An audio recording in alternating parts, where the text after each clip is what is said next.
Īsa cīņa, īsos vārdos varbūt.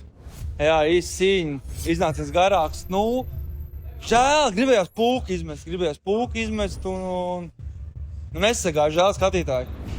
Es saprotu arī, ka no kontests tomēr redzēja arī sitiens ar celi sanāca. Kā domāts, bija vairāk uz emocijām vai kaut kas notika? Es domāju pašaizsardzību, jo viņš sajūt kreiso, viņš noteikti sajūt kreiso taisnu un viņš darīja vienkārši intuitīvi, es tā uzskatu. Nu labi, tad nākamais jautājums. Kalni vai jūra?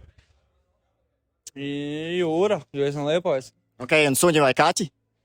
Man patīk divi dzīvnieki. Man bija kaķi, man patīk suņi, bet man sapats vienmēr ir bulterieris, tā kā teikšu suņi.